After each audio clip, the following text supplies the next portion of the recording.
say good morning to our listeners, good morning to viewers. Welcome to The Point. For today, it's Tuesday, the 20th day of October 2025. Good morning to one and all, wherever you are listening and viewing GBN TV and listening to Classic Radio. Welcome to today's edition of To The Point. It's Opposition Tuesday.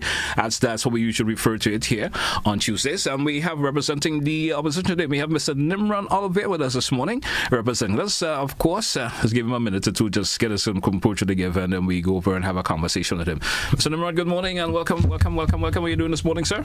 Good morning, GT. Good morning to your listeners here and far. I know you're international. Yes, and good morning to us. I always forget to say good morning to friends on the other side of the aisle. You know, I want to say a special good morning to them also, and thank them for taking the time out to listen to us. They might not always agree with what we're saying, but at least they're listening. So, all right. I want to get a conversation rolling this morning because we do have Parliament this morning, yes. So I'm not sure when it's going to start. We may have to cut our conversation a bit short this morning. I hope that would not be a problem with you. Totally understood. If we do have to, we may have to cut a bit short. But as it stands for now, it's a go in terms of for the program. I want to start this morning conversation with you being the caretaker for the constituency of St. George's Northeast. Yes. Right? Yes, St. George's Northeast. The caretaker. Let's talk about a wee bit in terms of the constituency conversation this morning. What are some of the key priorities in your constituency, you would say, at the moment? And in particular, we're in areas like housing, farming, the infrastructure, and so forth within that particular constituency that you think needs that urgent attention from the government, you being the caretaker on the opposition side? Well, yes, doing some work in the constituency, I've always been present there. Have since, elections, spent a lot more time there, talking with the residents, the constituents.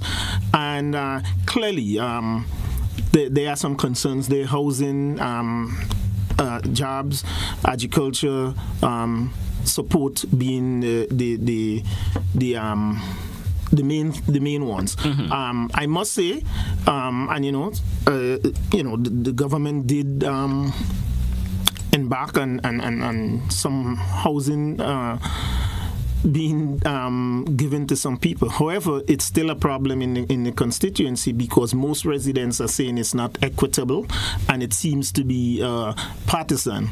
And so those that are probably in the greatest need has not felt that they were taken care of, and rather those, we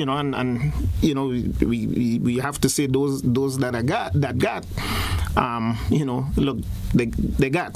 But some in the constituency believe that not all that have gotten is the ones that were really, really, really in need. So that still is a problem. And so I would call on the MP and the administration to, do an assessment and to ensure that those, we do have quite a number of people in St. George Northeast that is in dire need of some housing assistance. And so I would like to see a more equitable I want to swing that question a little bit in a different way, how I'm seeing it. We always hear that from politicians in general.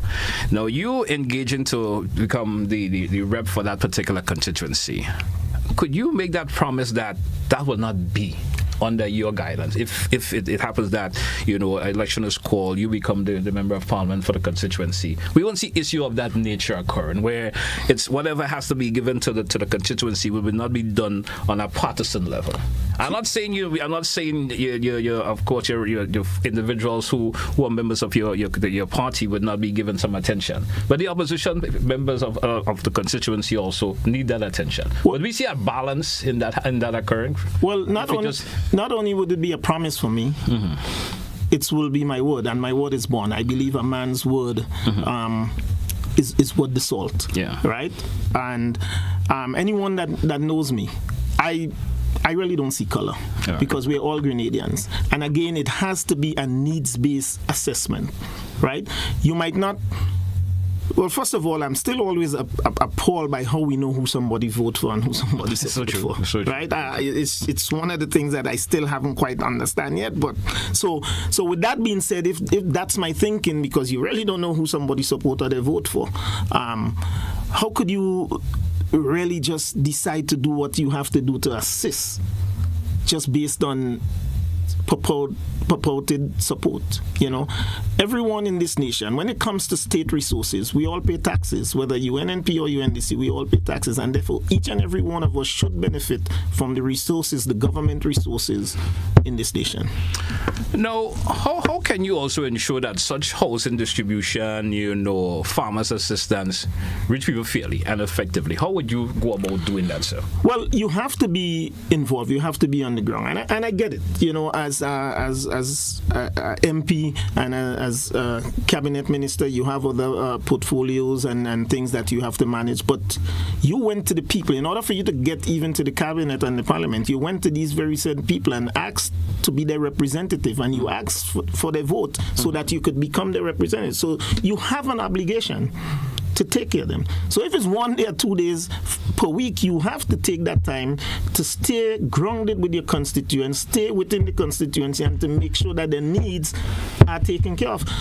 Realistically, would you be able to take care of everybody? No. It's impossible. It's impossible to take care of everybody. But folks would say Grenada is a small country in comparison to other countries around the world. Right. And we know the resources are limited. All of that is also understandable. I see you did some economics. Yes, but it's about managing that limited resources to get the maximum effect. Again, if we are taking care of those who already have and don't need, those that really need and don't have would not be able to participate in benefiting from those limited resources. So our obligation, I believe, as a representative of the people, is to do a needs-based assessment and you have to prioritize and to ensure that those that are in the greatest need come to the front of the line, regardless of whichever political affiliation they might be perceived to be partaking in. Oh, that's understandable. Now tell me, I know you've been through from time to time I see you put videos via your social media and so forth showing you going around your constituency on time.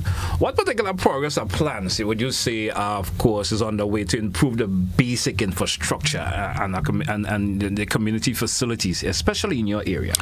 I strongly believe, the background, the environment that I came from and probably spent most of my adult life in, infrastructure development does add to the community. Yeah. And so I support a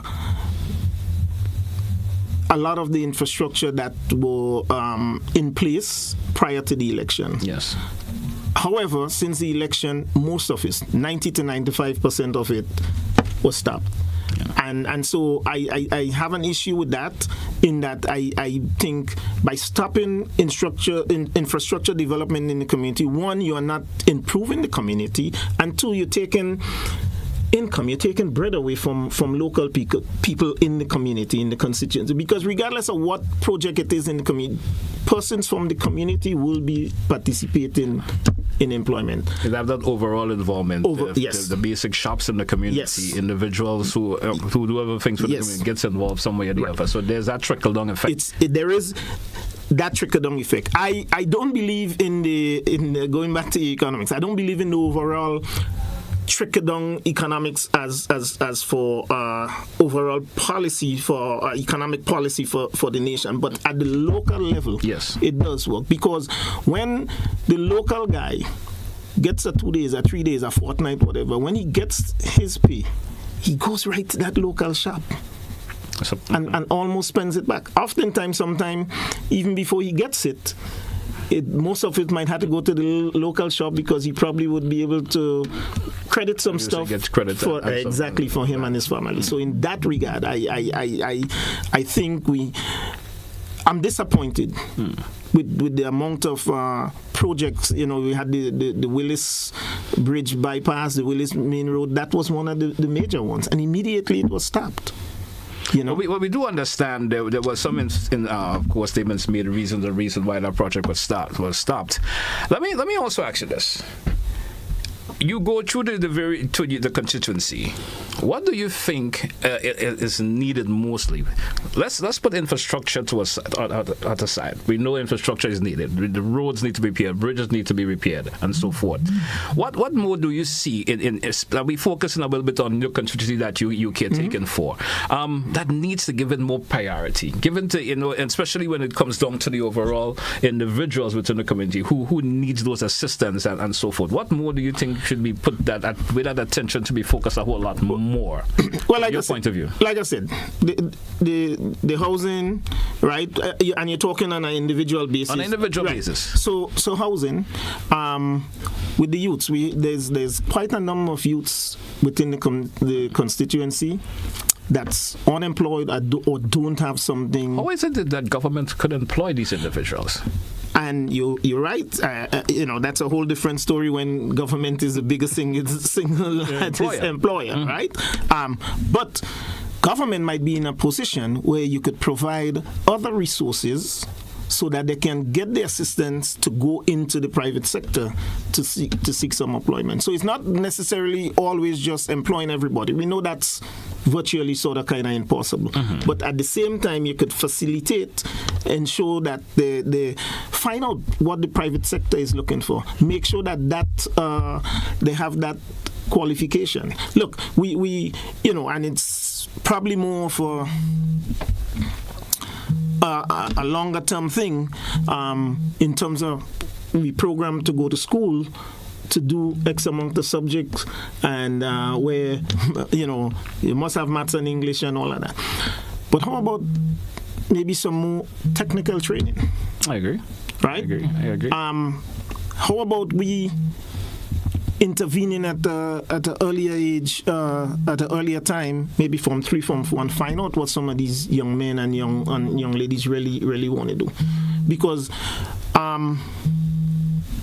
in talking with some of these young men, we drive by, and prior to politics, you would have your preconceived notions and your preconceived idea when you drive by and you see people. But in talking to some of them, sometimes I'm appalled. We see them as just linemen by the side of the road, just hanging out. And sometimes they do have a high level of qualification. 7 subjects, 8 subjects. I know of that. So I'm like, wow.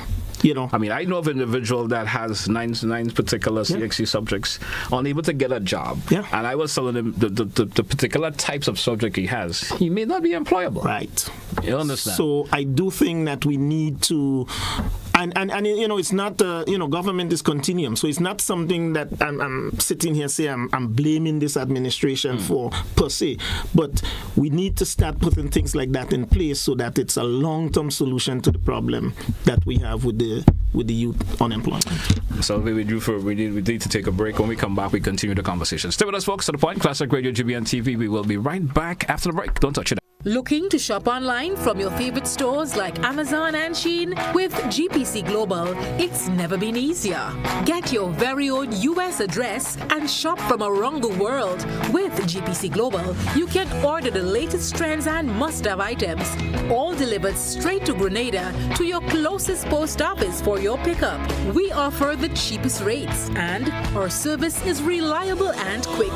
No more waiting for weeks for your packages. Your satisfaction is guaranteed. Join the Grenada Postal family today and start shopping smarter. Visit us online at www.grenadapostal.com or call us on 437-POST. That's 437-7678. GPC Global, your gateway to the world.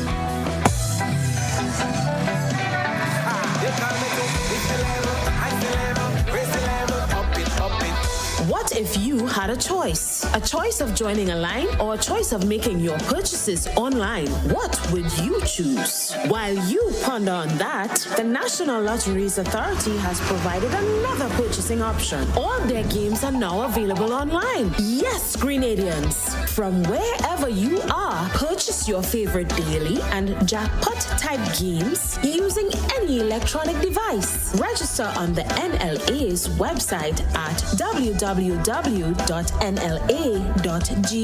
Top up your account and enjoy online lottery gaming at your convenience. We're taking shopping comfort up, up, up.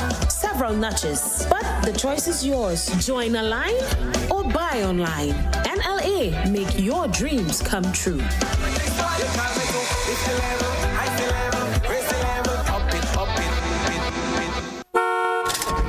When buying sharks, buy the best, which is as good as genuine KYB Japanese made. Sharks established in 1919, Japan, and Quality Services has the largest stock of the best Japanese made KYB shark at the best.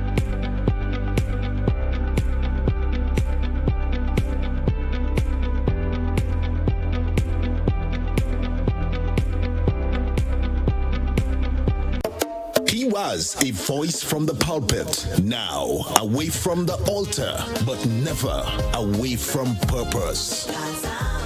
Father Gerald Paul now takes the Legends stage with fire, conviction, and a calypso that's stirring the nation.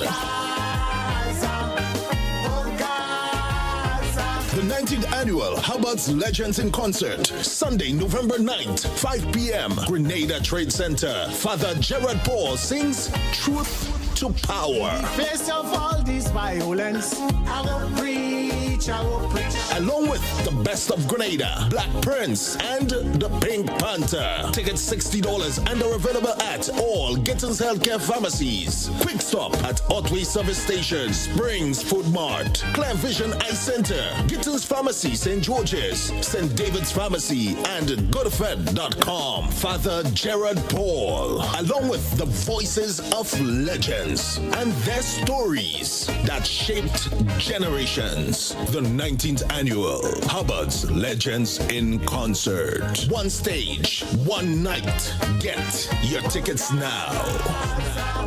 Cannot just pretend everything is fine as I run me mind. Grenada, get ready! GBN and the Ministry of Education presents Christmas Harmonies 1.0. The inaugural primary school choir singing competition, December 5th, 1 p.m. The Grenada Trade Center. 15 schools, magical voices, and fierce competition. Cheer for your favorites in categories like Overall Champion, Most Creative, Best Solo, and Best Group. Entrance, adults $10, children $5. Don't miss the holiday magic. Christmas Harmonies 1.0, where Grenada's brightest and youngest voices shine. Be there.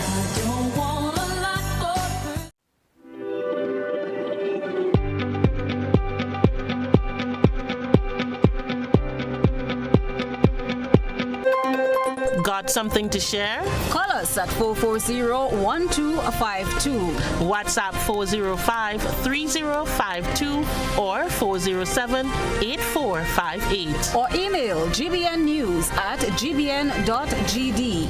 GBN News, first, accurate, voted #1.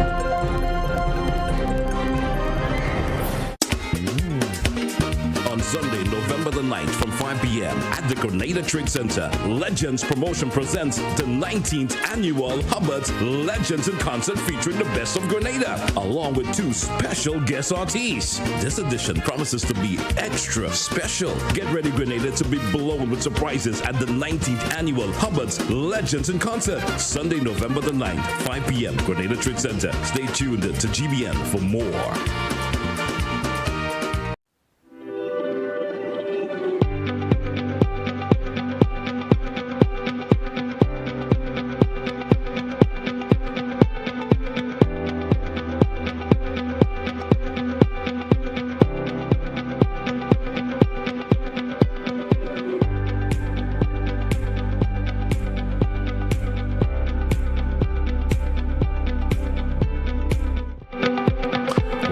To our listeners, welcome back, viewers of To The Point here on Classic Radio GBN TV. Once again, let's say welcome back, of course, to Mr. Nimrod Ollivierre this morning, representing the New National Party on today's edition of To The Point.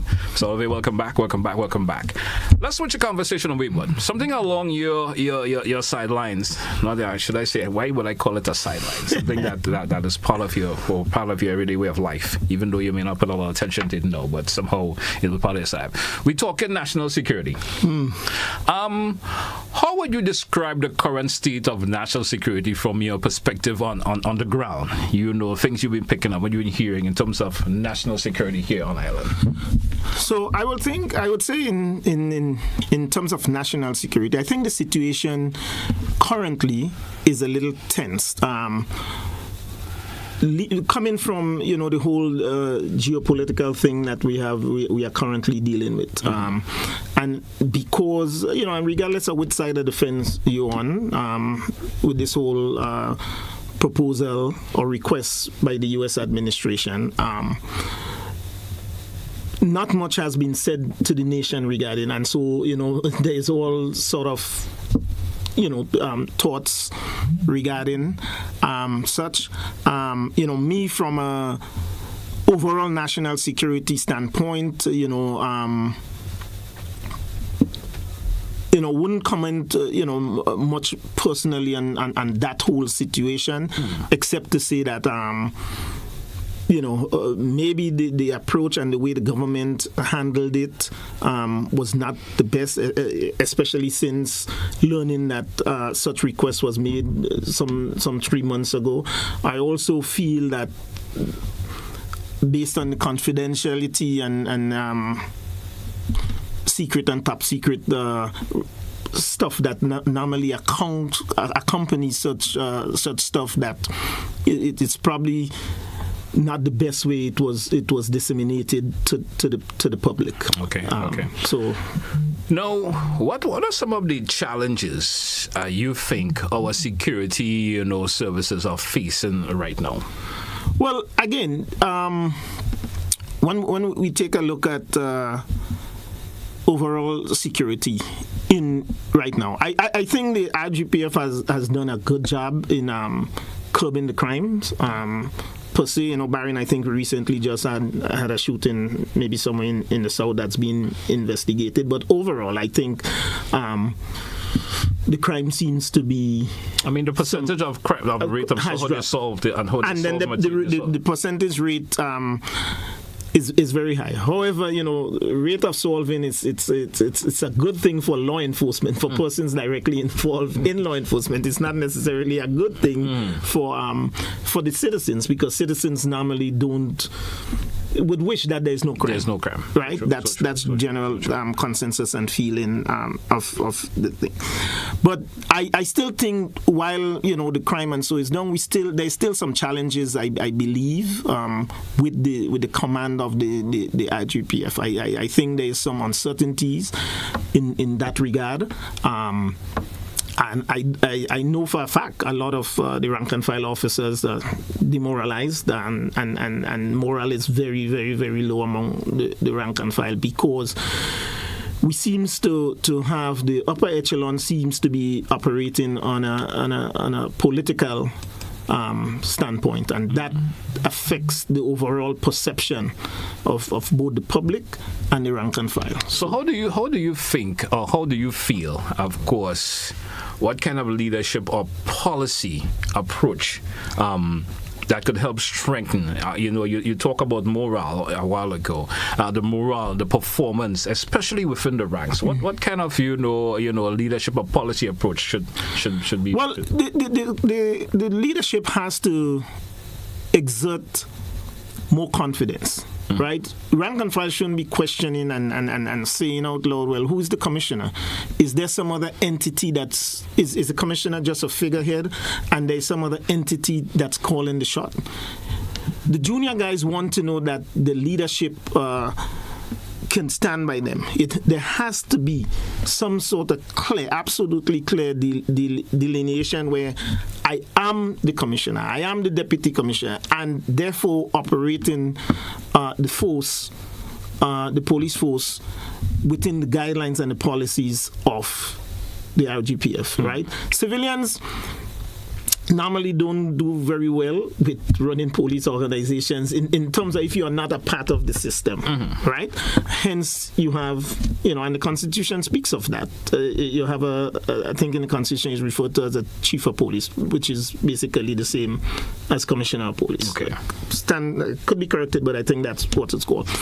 And that is because you need somebody at the helm that understands law enforcement, and at the same time to play numerous roles right. in law enforcement to a point, yes. Yeah. So you can't have persons that work for you wondering, well, are you really my boss? Who is the real boss? And you have to stand up. Law enforcement is not a popular thing. Decisions are often not always, so you can be seen to just be saying yes sir and no sir. Sometimes you have to tell those that you even work for as the commissioner, I know from it doesn't make sense. That firm discussion right. sometimes. Because when you politicize, it's something that I always see. I've been saying from the very onset, because I think I was fortunate enough to recognize it very early. When you politicize the police force, the damage that you can cause in a year or two would take you 20 years, 25 years to repair. Because again, it's ingrown, right? You come in and you make these political changes just based on pure politics. You are hurting the department, you are hurting the nation, you are hurting the constituents, because you are not utilizing your best people to best serve. You are utilizing people that you think may support you politically. But what happens when that administration changes, right? And even if you might tend to think, well, you want to believe, well, I ain't see no change coming soon. But again, if all or most of what you do is based on politics, you will end up in a bottleneck. And we start dealing with the crab in the barrel mentality, because rather than doing what has to be done based on merit, right, and putting the best man for the best person to adequately do that job, irregardless of political persuasion. Look, we cannot be naive. The police commissioner probably would have some political persuasion, because the Minister of National Security is probably most likely would want a commissioner that he feel aligns with his policies and his views, because the police commissioner job is to help implement and execute the policies and views of the administration, yes, within the guidelines of policing. But even though they should have been separate, right? Remember, the judiciary and government is separate. It's separate, but we have to be realistic. Whether it's Grenada, New York City, wherever, you're going to find the administrator probably most likely would look for a police commissioner that he feels aligns with his views. Not always, but it's a natural. But apart from that, right, and I'm not saying that commissioner should be political. I'm saying you feel that person best understand yes. The way in which your administration operates. But I am of the firm belief, and not just me, it's proven that the force shouldn't be politicized to the point where after that everybody has to put up their hand and say, I support you and I'm with you, because you are not achieving, you will never achieve what you're supposed to. You would lose confidence among the rank and file, which is what we're experiencing now, and among the citizens. And if the guys that are actually out there in the street and the citizens are thinking the same, how effective you think you will be in executing your job? And that's the problem we are facing now. Okay. Interesting way of you put that together there, interestingly. I want to swing the conversation once again. I want to talk a little bit about youth, sports here in Grenada, something that you have a keen interest in too also, yes. Sir. Youth and sport. And often we see, the should I say, the vital of community growth. That's especially when it comes around to youth and sports and so forth. What's your vision for engaging young people in a meaningful and through these particular areas, youth and sport? I'm a big proponent of sports for young people. I think it keeps you focused, it keeps you occupied, it keeps you thinking clearly, believe it or not. When I was much discipline is always discipline. It keeps you thinking clearly.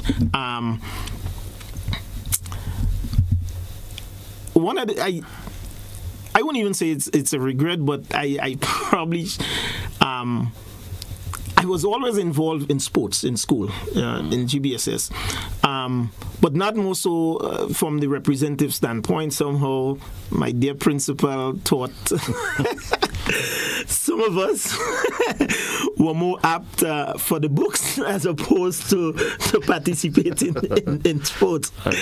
Good morning, Mr. Ashby. but I was always involved, always, with the team doing whatever I can do once we were not beating books. And growing up in the community, my dad was a founding member of Fontenoy United Sports Club, so I was always there. If it's one time I could leave school half an hour early, was when Fontenoy was going in the countryside to play Hurricane or whatever. He would always take me, and so I've grown with that. And even today, every Saturday I take my 6-year-old son, and I came back in 2020 and have been doing it since then. I go to the groundball playing field and assist with the coaching for the young ones. So I firmly believe that at a very young age we should get our kids involved in the sports. And I would like to see, and again, it's not necessarily something just for the government, but rather for our community leaders.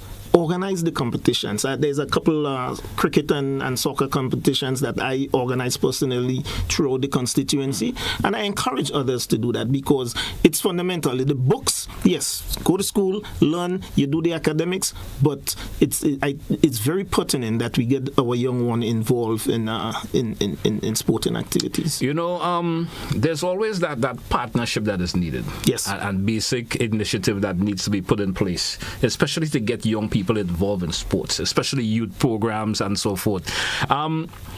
What do you think is needed to get those youth programs, more impactful, especially on a local level? What is needed? Well, resources is always one of the things, and again, you need the parent organizations. For instance, the GFA has the grassroots football. I'm not sure. I know on a personal level, I know Junior Murray used to do the cricketing thing. I think he still does. He has the cricket academy. I believe he still does. I know that used to be on a Saturday also. You have groups like just sports. My good friend Lestan and Leslie, I know they have a soccer academy and athletics and training thing also. That's what I'm aware of in the St. George's area.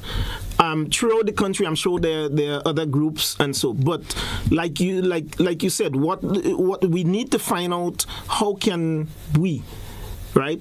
Community, the administration, and talking to government administration, maybe even some of the churches can foster this and help it grow so that it becomes something natural. But that's why I spoke about the partnership. Yeah. The Ministry of Youth and Sport, they do have a lot of programs that they have initiated also. Right. But are they initiated among the other local groups within the community to get more for individuals involved? Do you think that is an important direction to go? I think it's an important direction. So so whatever is there, maybe it needs to be enhanced, and words need to get out more.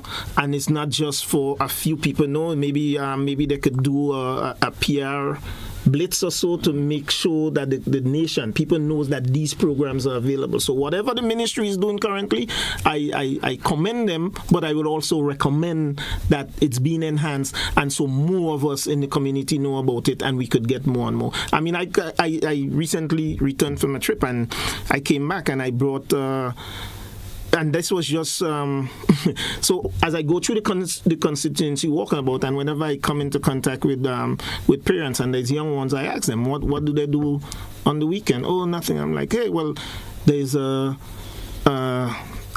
some grassroots soccer in Tempe playing field, and maybe you should get them involved, because some even complain that he just did in the house and he did this and he making me talk, and so I just returned. I constantly have I just brought down maybe about 4 or 6 soccer boots just for parents with young children, girls as well as boys, 5, 6, 7, 8, and it's like, well, I want them come, but I can't afford the boots. No problem. So I do that. I also always get balls. My good friend Mr. Chenny Joseph, we always kind of coordinate, and so always have balls and try to distribute. I believe I saw something for some cricket gears being distributed this week.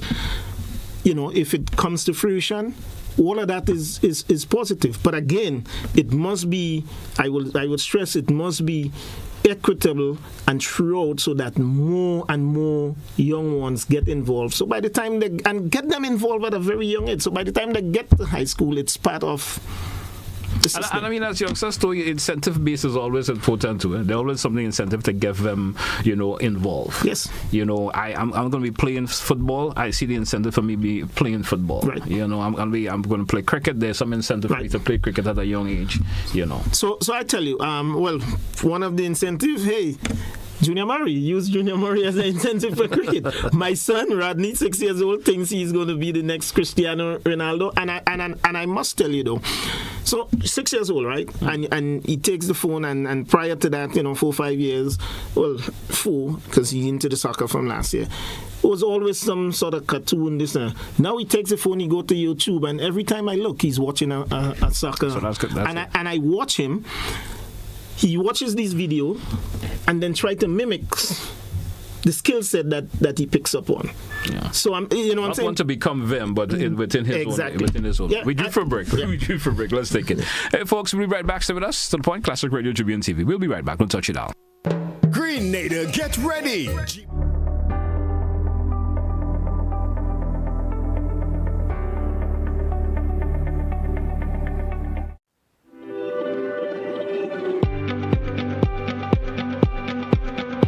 Green Nader, get ready! GBN and the Ministry of Education presents Christmas Harmonies 1.0. The inaugural primary school choir singing competition, December 5th, 1 p.m. The Grenada Trade Center. 15 schools, magical voices, and fierce competition. Cheer for your favorites in categories like Overall Champion, Most Creative, Best Solo, and Best Group. Entrance, adults $10, children $5. Don't miss the holiday magic. Christmas Harmonies 1.0, where Grenada's brightest and youngest voices shine. Be there.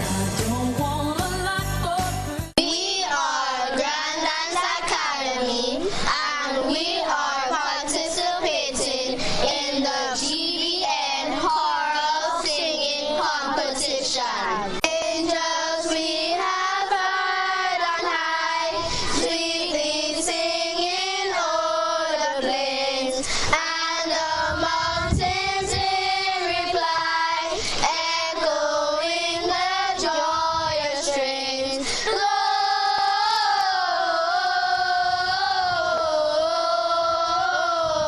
Gloria in excelsis Deo.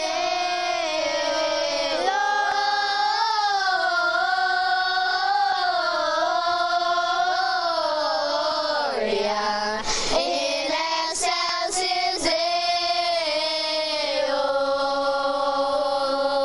I think we will win because we're confident and we sing very good.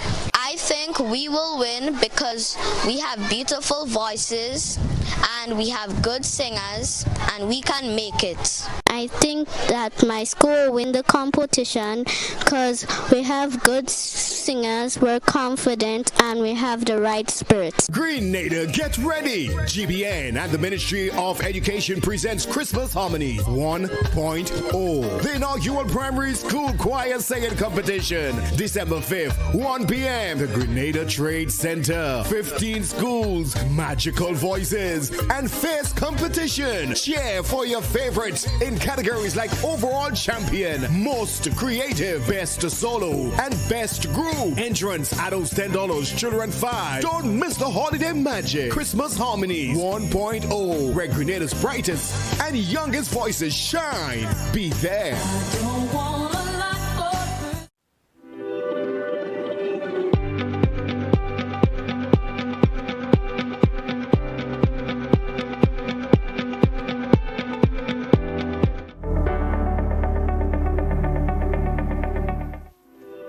Welcome back, listeners. Welcome back, viewers, once again to The Point, Classic Radio GBN TV. We're in the final stage of today's program, or final segment of this program. As we move along this morning, of course, our listeners and viewers, if you do have a question or two in terms of our conversation this morning, you can certainly chime in 435-2041. All right, Mr. Ollivierre, welcome back. I want to talk to you a wee bit once again. I want to go back to the constituency just a wee bit. I want to talk a wee bit in terms of representative engagement. Various representatives have various ways of engaging their constituency from time to time. How important do you think of visibility and regular engagement especially for MPs in maintaining the trust with constituents? I believe it's very important. I mean, I love it. I remember as a young boy growing up in Grenada here, I was impressed when I saw my then representative, come into the constituency. Not just coming in the constituency, sitting on the block with us. And, we used to cook broth almost every Saturday. Like taking off that suit, as you would say. Yeah, and cooking cowhead. Back then, I don't know if you ever had a cowhead soup. I never had. But I was impressed as a 12-year-old, 13-year-old boy and seeing Dr. Keith Mitchell come in and sit there on the block with us in the Point in Fontenoy by Ball Shop, or in Grand Mall by the other shop there, by Jalayan Shop, and actually eating in the same bowl and the same plate that we were eating in. And back then we used to use a lot of bash. I was 13, 14 years old from 3 in GBSS, and so that image had always stuck to me, and so I grew with that, and I think it's very important. And even when I migrated, that connection with the local politicians in the area, I think it's very, very, very, very important. In my travels now, that's one of the complaints that I get from the residents, that hey, we are not seeing our MP. I cannot say that he's not there, but persons say that they are not seeing him. He's not on the ground with them, and the only time they see him is when he drives through the constituency and his window is up. He may blow or he may not blow. One resident even goes so far as to say, she would have flogged down the MP one time, and she said, look, I campaigned for him, I work for him, and she would have, when she realized was the car and the traffic slowed, she would have flogged him down, and he rolled the window halfway down and said, I'm taking my my girlfriend or my wife somewhere now, I'm sort of kind of busy. And so that leaves a negative reflection and person. So I to answer your question clearly, I think it's of utmost importance to be on the ground with the constituents, to be engaged. Again, I go back to what I said earlier. You went to the persons and you asked to represent them. So you got to represent. And so I know in the next general election, when I become the MP for St. George Northeast, I will remain grounded and remain on the ground with the constituent, because I'm a people person and I believe it's very important to stay connected with your people. It's something that we have seen over the years from various administrations, where MPs become disconnected after an election, and they become the MP, or but they come disconnected from the constituency. Why is that? Why that usually happens? I mean, we understand your portfolio that you may receive. It may entails you becoming a foreign minister or minister of agriculture. Sometimes what's your constituency may not, whatever the minister you may become, it may not involve that in your constituency. So we may understand that for some reason, but we always see that disconnect over the years from various administration. We're not saying the NMP or the NDC, but it goes across the board with most MPs, over the years. Well, from your personal perspective, what do you think causes that, sir? Well, I think what causes it is that sometimes maybe some of us probably forget where we came from, and we forgot the ground level part of it, and now we're there, and we think, well, okay, we're here, and the rest is smooth sailing. I am of the notion, though, that again, in order to get there, as the cabinet minister, the MP, the people put you there. So you cannot. Uncle Gary, in my opinion, I don't think he ever left the people. I think he was always there. And so you have to find a way in which to maintain that, right? And let me just say this. I think everybody know I was a police officer in the United States, in NYPD. And so I've had plenty opportunities to do an office job, especially after I finished my master's degree, plenty of offers was giving me, but my satisfaction, my thing was being in the streets with the people, being connected. A great part of it was I did work a lot of years in plain clothes, as an undercover thing, and that gave me joy. But even when I was in uniform, I want to be in the streets. I could have been working inside the precinct, but it's a people thing. The joy for me come in dealing with people on a daily basis. So again, when I get elected as the next parliamentary rep for St. George Northeast, I have absolutely no problem remaining in the streets and staying connected with the people, because that's what I know how to do. What method have you found is most effective in staying connected to, the people you represent? Conversing.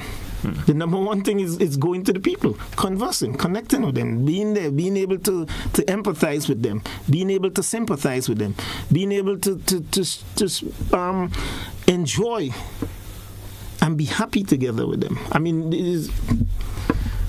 Sometimes I hear, various politicians say, I wouldn't say, a member of parliament or anything, but you hear politicians complain about, in the constituents always want something. You understand? Is that one of the reasons that sometimes that connection is get broken we always feel that, I have to give and give and give and give? Is it that maybe it's a culture that maybe have developed over the years? It's a culture probably that was developed over the years. But again, the spirit of giving, I think, well, first of all, you can't give what you don't have, right? That's the fundamental thing. There are some persons that are blessed, both individually, and so they might be able to assist with that. And then when you in the administration, there are government resources that you can use. Look, I grew up having parents, especially my dad, that will give the shirt off his back, right? So it's I guess it's part of my DNA. I'm not an elected government minister now. I'm not in the government. I've never served in the government. But I've always been given. I've been always tried to assist in whatever way. And I think sometimes, even if you can't, and you let persons know, look, at this moment I can't, but I will see. I think people understand. So to stay away because you feel people going to ask. I always, maybe I'm naive in that thinking people ask for what they want and or rather what they need rather than what they want, and so I use that as a guide. Yeah. I use that as a sort of guide, but I don't think it's right for any politician to stay away because you feel people going to ask for something. I don't get $10,000 constituency fund, and I'm visible in the constituency. Right? We do have a few more minutes. We do have a few more minutes left on today's program. For the few more minutes, I'm going to give the opportunity to listeners and viewers out there. They may have a question or two they may like to ask or make a comment to our contribution this morning. Let's take our first caller via the WhatsApp. Caller, you're live. Good morning. Welcome. Good morning. Thank you for having me. And good morning. Good morning to the and the host. Mr. Guest, sir, I think you will agree with me that government is a continuum. And when one look at the state of affairs in Grenada regarding agriculture and the ability or lack thereof to feed ourselves and not depend on imports. When you look at the years prior to 2022 and the few years since 2022, are you satisfied with the state of affairs regarding agriculture in Grenada? And if not, what will you do to change that or to improve it? All right. Did you get a quick question from the caller? Thank you, caller. We may be able to accommodate one more. We know we have Parliament this morning. We may have the lead for Parliament shortly after just one more caller. Thank you, caller. I do believe, yes, there's always room for improvement in agriculture. While I believe past administrations, the 2013 NDC administration and the subsequent NNP administration after that did make some improvements in agriculture. I still believe there's a lot of room, and so I think the basis of your question may have been geared towards sustainability at the local level for our agricultural industry. We have to constantly try and improve. I don't think maybe we will ever get 100% reliance, self-reliance rather, but at the same time, we should aim to cut our input costs, and the responsibility, as you rightly point out, government is a continuum. I agree with you in that. We have to put things in place so that we ensure, regardless of if government change, the development in our agricultural sector continues. Well, we'll take our final caller on the program this morning. Caller, you're live. Good morning. WhatsApp once again. Good morning to you. Good morning, GT. Good morning. Good morning, sir. How are you doing this morning? Not too bad at all. All right. Go right ahead, please. Okay, Mr. Nimrod, a quick question. Okay, my son is a NYPD police officer also, and he also get Cop of the Year. So basically, I understand some of the stuff that you said. Okay, but my question to you, right? Okay, I heard you talking about some of the things that not happening in your constituency and what needed to be done. You know what I mean? So today, I want solution for you. I so seeing that you're saying that, what solution do you have? I want solution. I don't want to know like when you guys get in power to do that. What the things that you condemning and you see not happening? What is your solution? And my second question is concerning sports. You talk about your big on sports, you talk about your son interested, you want to be the next Ronaldo, whatever, which I'm really happy for that. But tell me, how would you grade Sister Delma Thomas as the Minister of Sports, and what you think she need to do? We want solution. What you not seen and what need to be done. That's my question. Thank you, caller. Thank you so much. That was our final caller for the morning, and I would know you'd like to answer this question in detail, but be brief on it because we do have to take a wrap for today. Thank you, caller, for the question. But in order to, you have to first identify. So whatever I point out as the issue in the constituency is not my issue. Is what I get. I walk around the constituency and is what the constituents say to me. In regarding the sports, I'm not a teacher. I'm not in the grading business. I pointed out, the host did point out that the ministry have some programs that they undertake now, and I pointed out that whatever the ministry is doing, I commend them, but it needs to be enhanced so that more in the community could get to participate in it. All right. So, Ollivierre, I want to thank you a whole lot for popping by this morning. It's a pleasure to always have you on the program. Just that we have to cut a little bit this morning. I appreciate it. So anything in closing before we take up? I just want to say thank you to your listeners. Thank you for giving me the opportunity. Feel free to call on me anytime. And, before I leave, I want to say that and ask the nation to join me in praying for our brothers and sisters in the island of Jamaica. Yes. And not just Jamaica, but Cuba and Bermuda also. But I think the brunt of it would be Jamaica. I think they're supposed to get pounded for about 5 days with this Category 5 hurricane. And so I continue to pray for Caribbean brothers and sisters, and I ask your listeners to join me in saying a prayer for us. And also, the New National Party will be having its monthly end of month line this Friday at the party office in Tempe. Right. So I'm asking to join us. So once again, Mr. Ollivierre, thank you once again for being on the program, and all the best goes out to you for the rest of the day. Thank you. All right. So our listeners and viewers, you could once again have a good one. That's what we say goodbye for today's edition. All the best, folks.